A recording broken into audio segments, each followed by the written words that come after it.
எல்லாருக்கும் வணக்கம். நான் Hema Subramanian. Welcome to home cooking Tamil. Weekends வந்தாலே நம்ம பசங்க ஏதாவது வித்தியாசமான ஸ்நாக் ரெசிபிஸ் எதிர்பார்ப்பாங்க. ஸோ இன்றைக்கி நான் உங்களுக்கு 4 வித்தியாசமான ஸ்நாக் ரெசிபிஸ் தான் ஷேர் பண்ண போகிறேன். இந்த ஸ்நாக்ஸ் எல்லாமே நம்ம முட்டை வச்சு தான் செய்ய போகிறோம். ஸோ வாங்க இந்த ரெசிபிஸ் எல்லாம் என்ன, இது எப்படி செய்யறதுன்னு பார்க்கலாம்.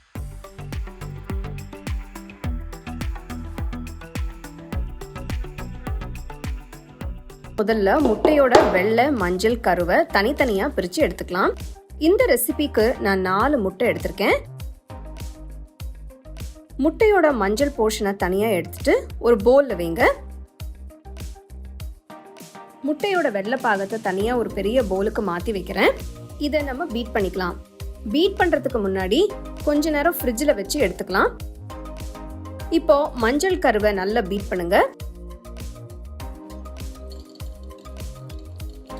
நல்லா கலந்ததும் கொஞ்சம் பால் ஊற்றிக்கலாம். நான் இங்கே காய்ச்சி ஆற வச்ச பாலை 7 டேபிள் ஸ்பூன் எடுத்திருக்கேன். இது கூட 1 டீஸ்பூன் வெனிலா எசன்ஸ் சேர்த்து கலந்துக்கலாம்.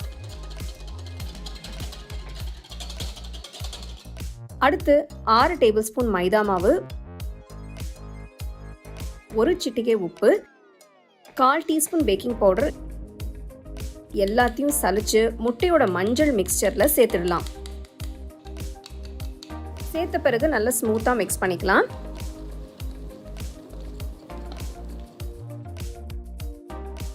அடுத்து ஃப்ரிட்ஜில் வச்சு சில்லுன்னு இருக்கிற எக் ஒயிட்ஸை பீட் பண்ணிக்கலாம்.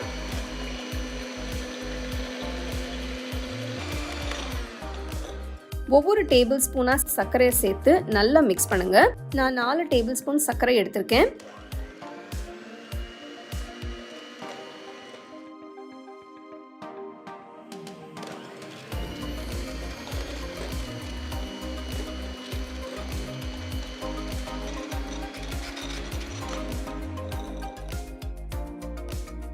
பாருங்க, நல்ல ஃப்ளஃபியா வந்திருக்கு.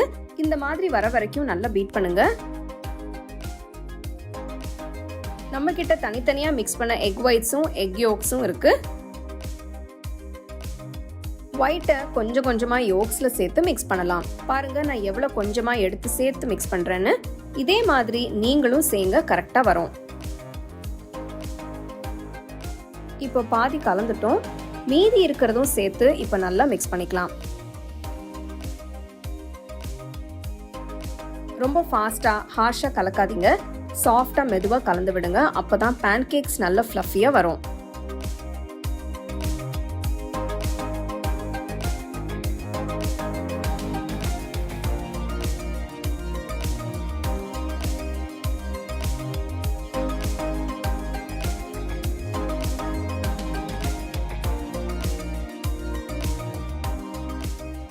பேன்கேக் செய்ய மிக்ஸ்சர் ரெடி ஆயிடுச்சு. ஒரு தவாவை சூடாக்கி கொஞ்சமா ஆயில் ஸ்ப்ரெட் பண்ணுங்க. எக்ஸஸ் ஆயில் இருந்தா ஒரு டிஷ்யூ வச்சு தொடச்சி எடுத்துடலாம். 1 ஸ்பூன் யூஸ் பண்ணி மாவை எடுத்து பேன்ல போடலாம். ஒரு தடவைக்கு 1 டேபிள் ஸ்பூன் அளவு எடுத்து மெதுவா பேன்ல போடுங்க. அதுக்கு மேல இன்னொரு டேபிள் ஸ்பூன் ஊத்துங்க. அதுக்கு மேல இன்னொரு டேபிள் ஸ்பூன்னு 3 தடவை 3 லேயரா செய்யுங்க. பாருங்க, இந்த தவால நான் 2 பேன்கேக் செய்றேன். நான் செய்கிற மாதிரியே நீங்களும் செய்தீங்கன்னா உங்களுக்கு கரெக்டாக வரும். பேனில் 1 இல்லைன்னா 2 டீஸ்பூன் தண்ணியை ஊற்றிக்கலாம். பேனை மூடி வச்சு ஸ்டோவை லோ ஃப்ளேமில் வச்சு ஒரு 2 நிமிஷம் வேக விடலாம். 2 நிமிஷம் கழித்து மூடியை ஓப்பன் பண்ணி இன்னொரு டேபிள் ஸ்பூன் மாவு எடுத்து வெந்துட்டு இருக்கிற பேன்கேக் மேலே மெதுவாக ஊற்றுங்க. கரெக்டான டைமில் செய்கிறது ரொம்ப முக்கியம். ரொம்ப வெந்துடுச்சுன்னா ஃப்ளஃபியாக இருக்காது, ஃப்ளாட் ஆகிடும். இன்னொரு டீஸ்பூன் தண்ணி ஊற்றி மறுபடியும் மூடி வச்சு குக் பண்ணுங்க.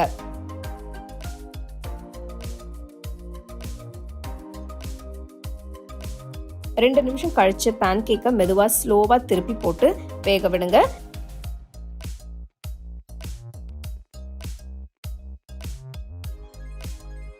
பேன்ல 1 இல்லைன்னா 2 டீஸ்பூன் தண்ணியை ஊற்றிக்கலாம்.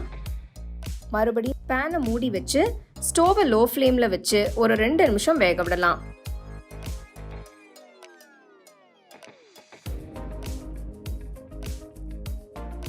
ரெண்டு நிமிஷம் ஆனதும் பேன்கேக்கை மெதுவாக எடுத்து ஒரு பிளேட்ல வச்சு கொஞ்சம் வெண்ணெய், கொஞ்சம் மேப்பிள் சிரப் இல்லைனா தேன் ஊற்றி சர்வ் பண்ணுங்க. நான் இங்கே சொன்ன அளவுக்கு நீங்கள் 5லேருந்து 6 பேன்கேக் செய்யலாம்.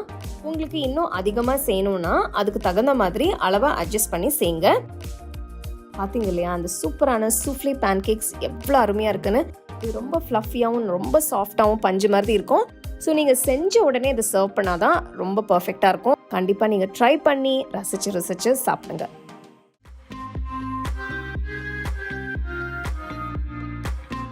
இந்த ரெசிபிக்கு நான் இன்றைக்கி 6 முட்டை எடுத்திருக்கேன். நான் ப்ரௌன் கலர் முட்டை எடுத்திருக்கேன். நீங்கள் நார்மல் வெள்ளை கலர் முட்டையும் யூஸ் பண்ணலாம். 1/2 டீஸ்பூன் உப்பு போட்டு அடுப்பை மீடியம் ஃப்ளேமில் வச்சு 15 நிமிஷம் முட்டையை வேக விடுங்க. முட்டையோட தோல் எடுத்துட்டு தனியாக எடுத்து வச்சிருங்க.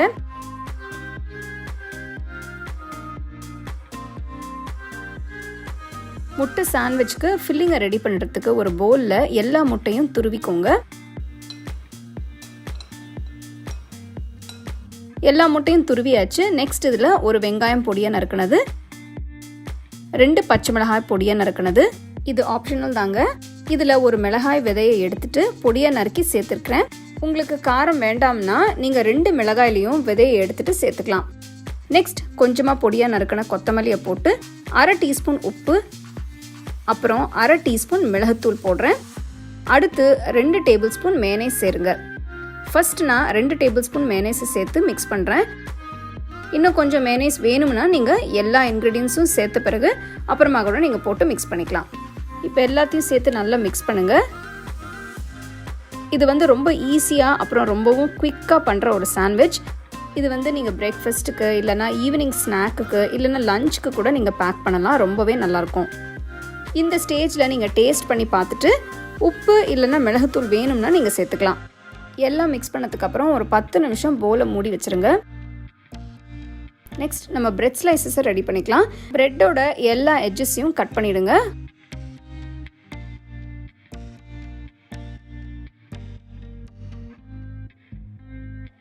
கொஞ்சமாக மேனேஸ் எடுத்து பிரெட் ஸ்லைஸில் ஸ்ப்ரெட் பண்ணுங்கள்.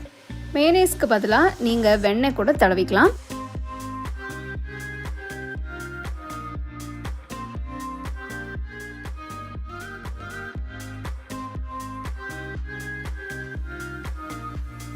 தேவையான அளவு ஃபில்லிங்கை எடுத்து பிரெட் மேலே வச்சு ஸ்ப்ரெட் பண்ணுங்க. எல்லா பக்கமும் ஈவனாக ஸ்ப்ரெட் பண்ணுங்க.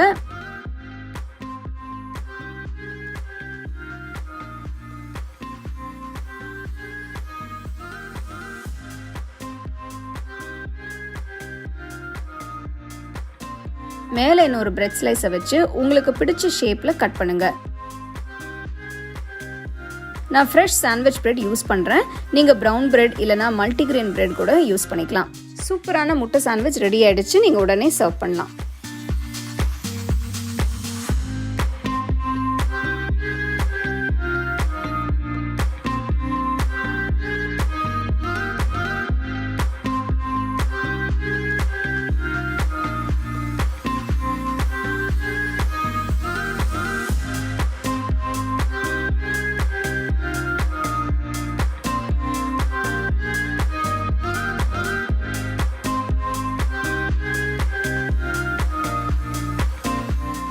அருமையான முட்டை சாண்ட்விச் ரெசிபி எப்படி செய்யறதுன்னு பார்த்தீங்க.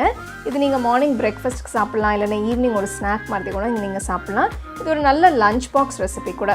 ஸோ பசங்களுக்கெல்லாம் பசிக்கும் போது இந்த மாதிரி நீங்கள் செஞ்சு கொடுக்கலாம். நல்லா எல்லாருமே வீட்டில் என்ஜாய் பண்ணி சாப்பிடுவாங்க.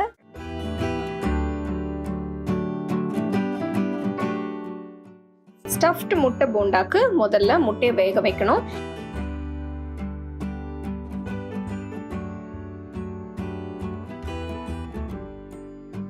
முட்டை ஆறின பிறகு உரிச்சு வச்சிருங்க.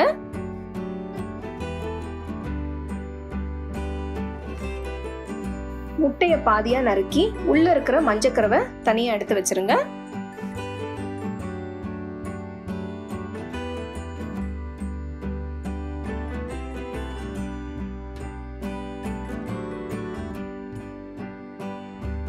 ஃபில்லிங் செய்யறதுக்கு ஒரு பேன்ல 2 டீஸ்பூன் எண்ணெயை விட்டு அதில் ஒரு வெங்காயம் பொடியாக நறுக்கினது, ஒரு பச்சை மிளகா பொடியாக நறுக்கினது, இதையும் சேர்த்து நல்லா வதக்கணும்.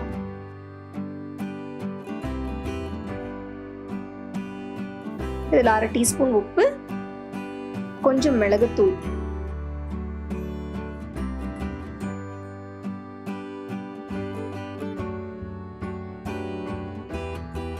அடுத்தது மஞ்சக்கருவு, இதையும் சேர்த்து நல்லா மிக்ஸ் பண்ணணும்.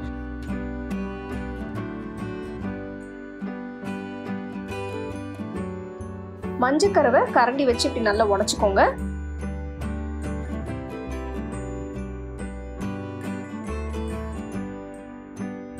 உடைச்ச பிறகு நல்லா மிக்ஸ் பண்ணிட்டு கடைசியில பொடியை நறுக்கின கொத்தமல்லியும் சேர்த்து நல்லா மிக்ஸ் பண்ணி எடுத்து வச்சிருங்க.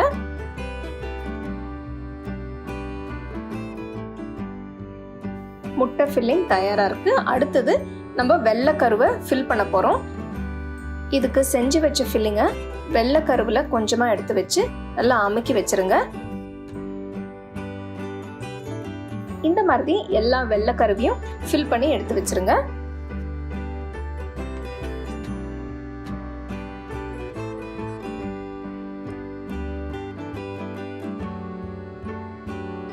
இப்போ மாவு கரைக்க போறோம். இதுக்கு 3/4 கப்பு கடலை மாவு, 2 டேபிள் ஸ்பூன் அரிசி மாவு,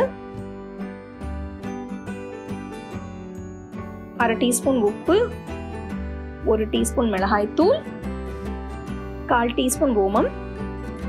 ஓமம் இல்லைன்னா நீங்க ஜீரகம் போட்டுக்கலாம். போட்டு எல்லாம் மிக்ஸ் பண்ணிடுங்க.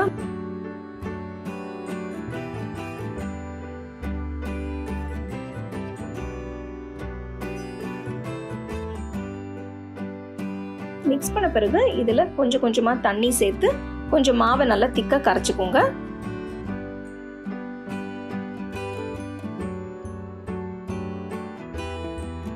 மாவு நல்லா திக்கா மிக்ஸ் பண்ணி வச்சிருக்கேன்.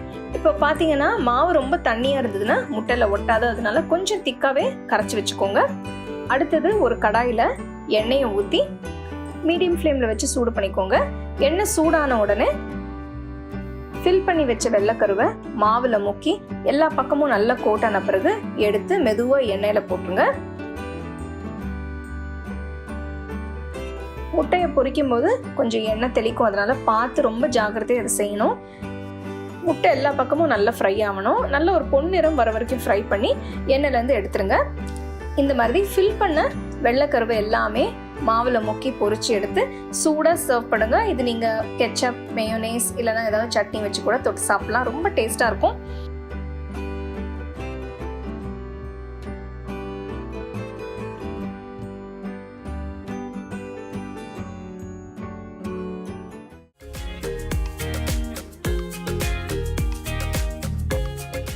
இன்னைக்கு நான் 4 முட்டையை எடுத்திருக்கேன்.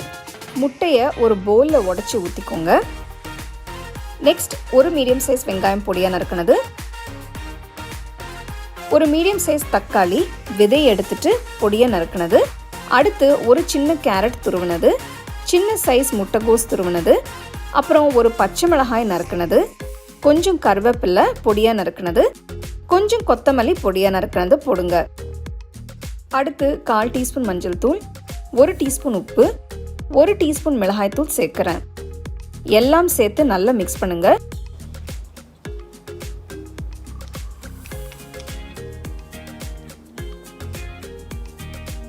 இப்போ நம்மளோட முட்டை மிக்ஸ்சர் ரெடி ஆயிடுச்சு. எடுத்து தனியா வச்சிருங்க. நெக்ஸ்ட் முட்டை பணியாரம் பண்றதுக்கு பணியார கல்லை சூடு பண்ணிக்கலாம். கொஞ்சமா எண்ணெயை ஊற்றி கொஞ்சமா முட்டை மிக்ஸ்சரை எடுத்து மெதுவா பணியார கல்ல ஊத்துங்க. அடுப்பை மீடியம் லோ ஃப்ளேம்ல வச்சு வேக விடுங்க.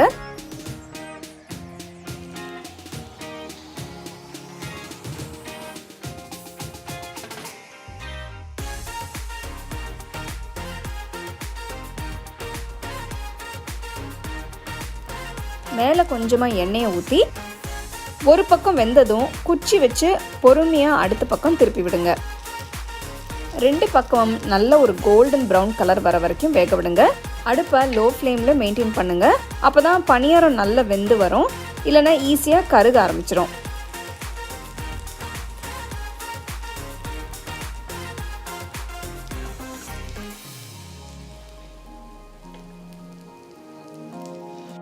பணியாரம் வெந்ததும் ஒரு ஸ்பூன் வச்சு எடுத்துருங்க. இப்போ நம்மளோட அருமையான முட்டை பணியாரம் சூப்பராக ரெடி ஆயிடுச்சு. செஞ்ச உடனே சூடாக சர்வ் பண்ணுங்கள்.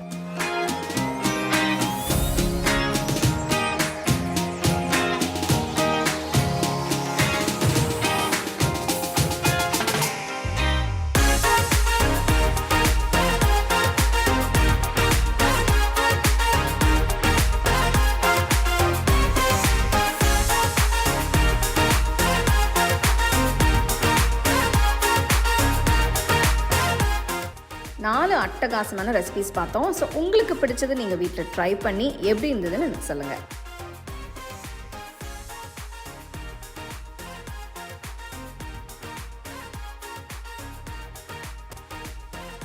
உங்களுக்கு இந்த ரெசிபி பிடிச்சிருந்தா லைக் பண்ணி ஷேர் பண்ணி ஹோம் குக்கிங் தமிழ் சேனலுக்கு சப்ஸ்கிரைப் பண்ணுங்கள். மறக்காமல் பெல் ஐக்கானை கிளிக் பண்ணுங்கள்.